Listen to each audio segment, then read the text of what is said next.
Good morning, everybody, and welcome to Jason Mackey's First 10. Quick hit podcast to get you ready for the day. Today is Tuesday, July 9th. We saw the Pirates salvage a split with the Mets.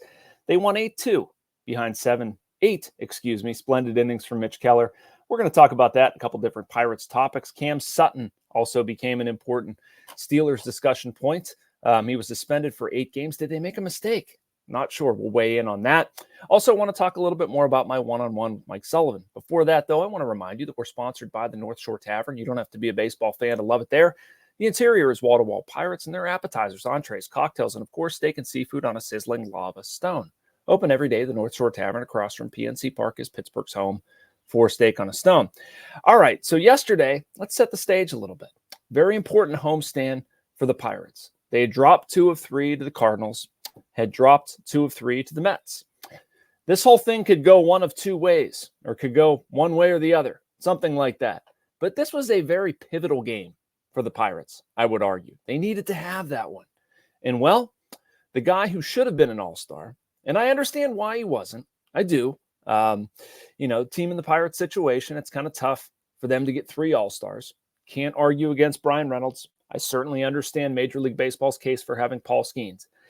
The odd man out then becomes Mitch Keller. And that's a shame because had a rough first month, figured it out, was absolutely dominant right up until his last start.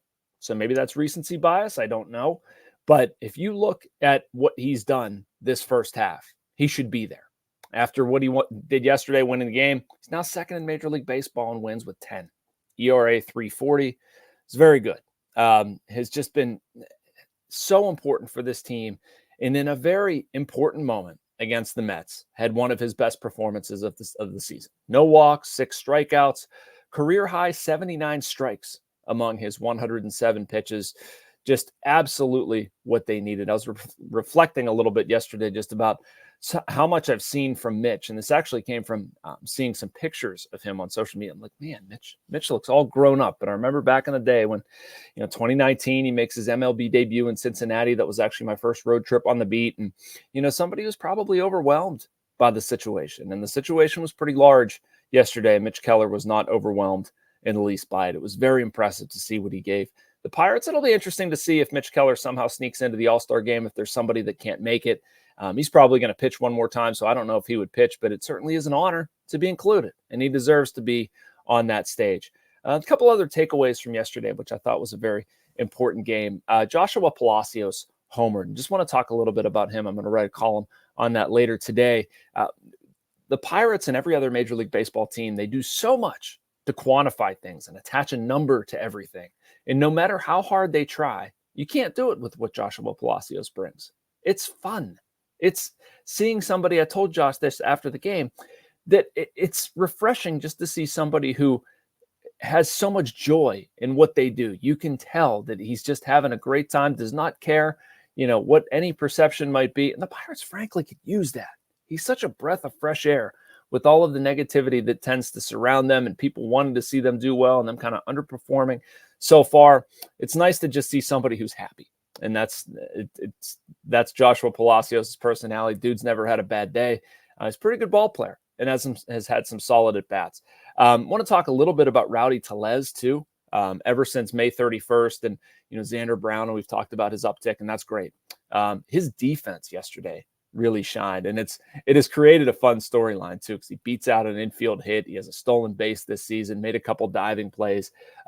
I've long thought this, and I've told Rowdy this, and we go back and forth jokingly, but he's a much better defensive first baseman than people give him credit for. Like, no, he's not going to win a Gold Glove, and no, he's not super fleet of foot as much as we might make jokes about him stealing a base. But like, dead serious, he can move around enough, and if it's hit anywhere close, does a very good job of handling it. And I think he showed that off in some important situations yesterday. It'll be interesting to see what the Pirates do pitching-wise today. That's an important storyline with the team. In Milwaukee, you're going to get Martin Perez tomorrow and Paul Skeens on Thursday. But what do you get in the meantime? Well, it's not going to be Luis Ortiz. He's not fresh. Not going to be Marco Gonzalez. He's not fresh. Marco Gonzalez last pitched on July 6th, excuse me. My money, probably either Quinn Priester or a bullpen game. Priester would make the most sense. His last outing came July 2nd, went 5 innings, gave up 1 earned run, no walks, 6 strikeouts. If everything checks out physically, that would make the most sense. We don't quite know. We'll see. Last point is just O'Neal Cruz. I wrote about his home run and wanting to see him in the home run derby. I don't think it would happen, but it would sure be a sight to see. And you can read a little bit more at post-gazette.com about that. My thoughts there, some thoughts from around the Pirates clubhouse. Going to get into some Steelers stuff and the Sullivan stuff as well. But first, want to take a short break. The message from our friends at Bradenton Area Convention and Visitors Bureau.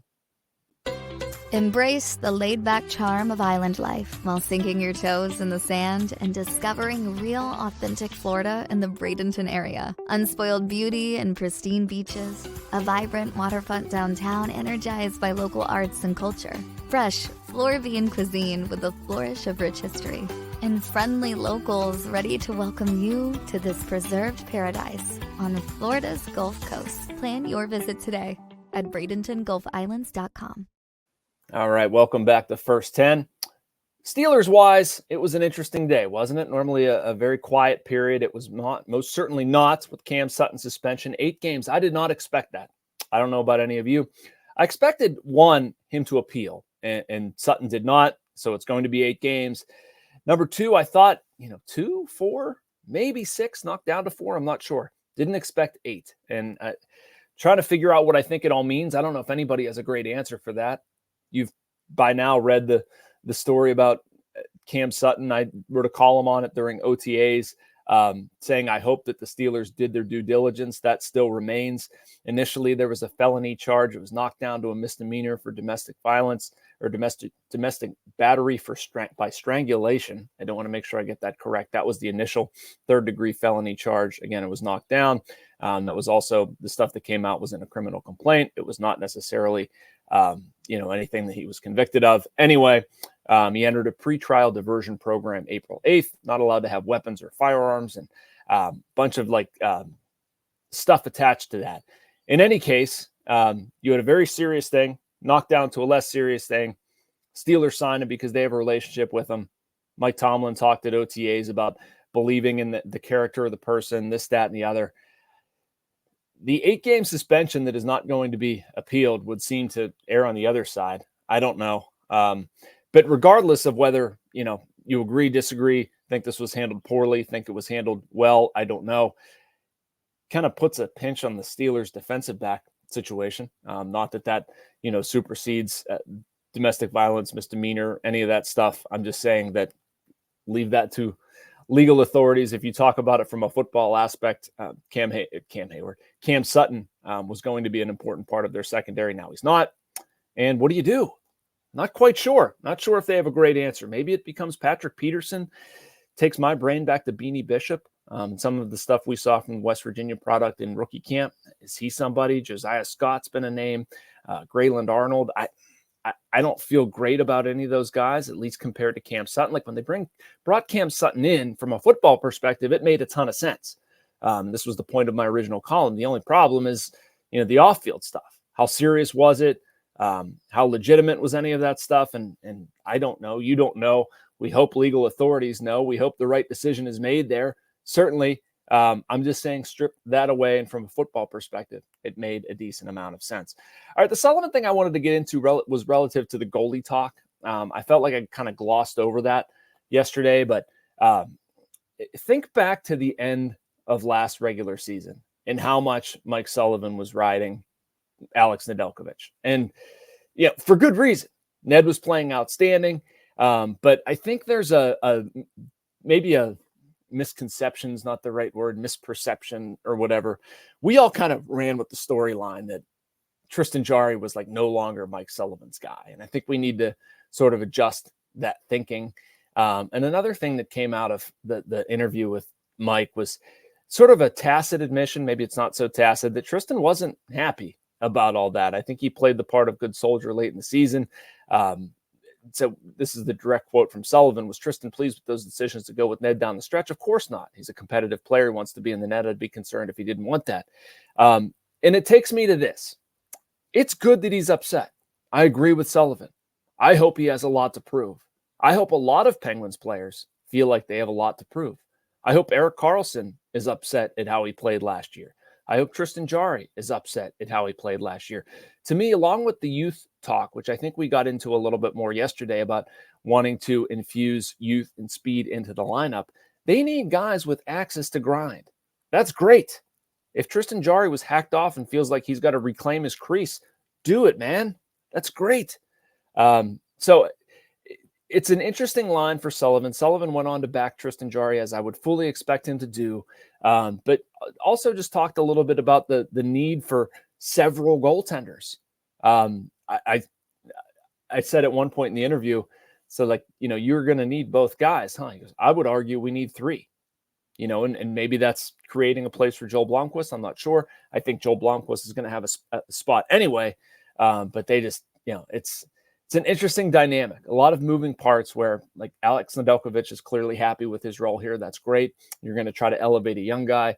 Tristan Jarry is going to try to reclaim what he has. It's going to be a fantastic concoction to see how that all comes together. We're going to keep talking more hockey. I'm actually heading up to Cranberry as soon as I finish recording this for a little bit more development camp. We'll be there the next 2 days, and we'll be talking more pucks from up there. Anyway, thank you for watching. Make sure you like and subscribe. You can get this video on all of our other content on the North Shore Drive from other Post-Gazette writers and columnists. And we'll be back tomorrow, same time, same place. Thanks for watching, everybody.